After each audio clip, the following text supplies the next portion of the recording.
Okay guys, it looks like when it came to this one, the bullish, the IPO was today, and it looked like I was spot on what I thought what happened. The stock, if you looked at midday at about 1 o'clock, it was almost up 200%.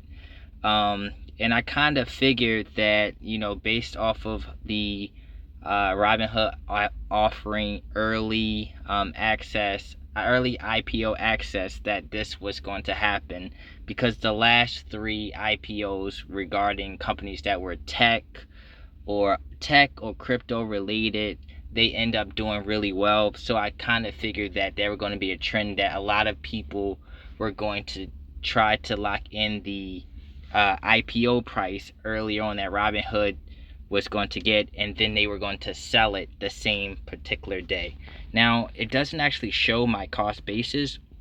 My cost basis was $37. That's what Robinhood allowed you to get it in if you would have requested the shares the day before.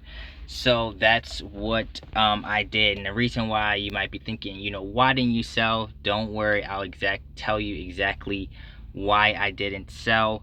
But yeah, so I was extremely happy that that it came.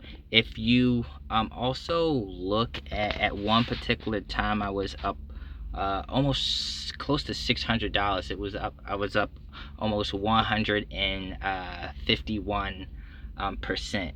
Now you may be thinking, okay, why didn't you sell? So the reason why I didn't sell, because Robinhood has this what they call a flipping policy. So the flipping policy, let me see if I can end up going to the flipping policy states that I'm not going to pre-record this particular video over again, but that's the price that Robinhood customers end up getting it at, $37.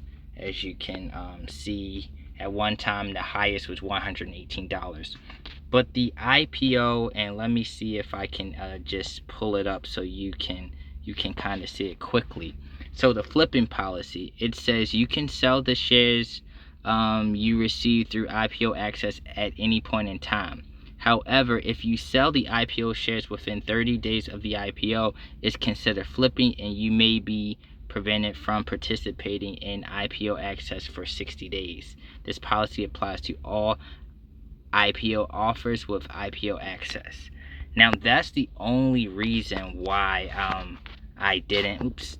That's literally the only reason why I didn't sell, because the strict reason for buying this had nothing to do, what actually. And by the way, as you can see, Figma, this was up 250% at one time, but then it kind of faded off. Same thing. Circle.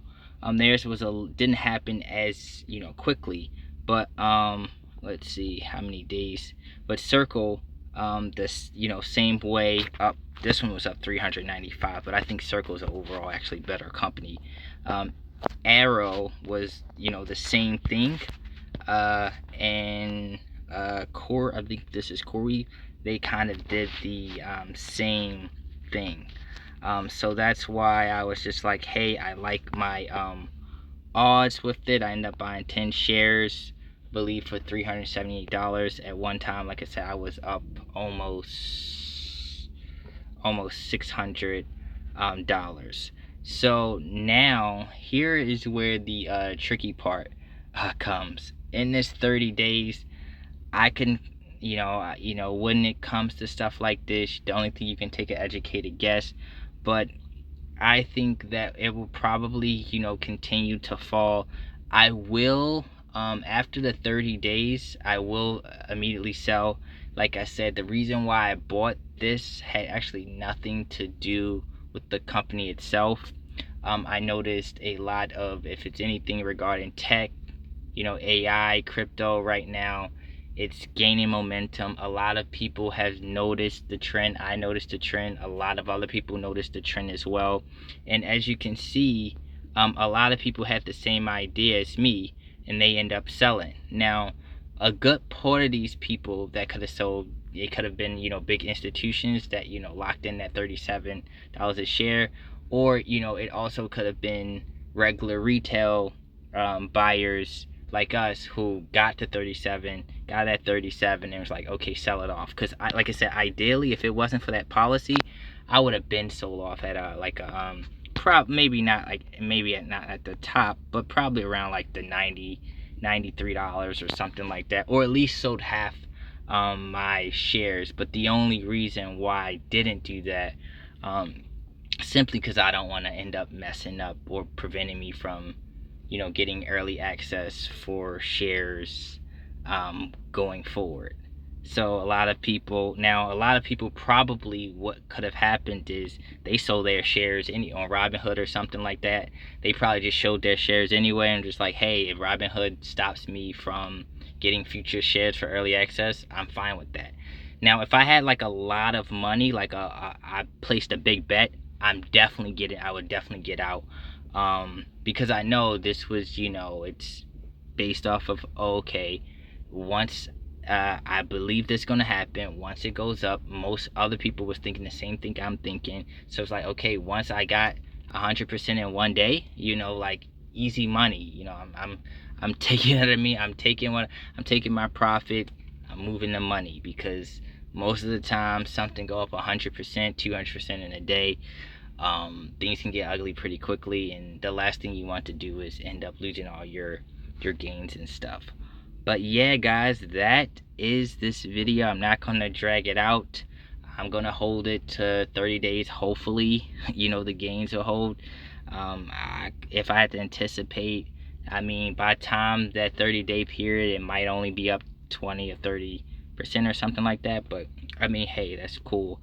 I'll, you know, keep you guys posted if I see any other IPO early access. Now, that I think the key to, you know, to know what this is, you probably want the company to have like tech related, crypto, AI, something like that, because if it's a company that, you know, may be boring, it might not get that pop.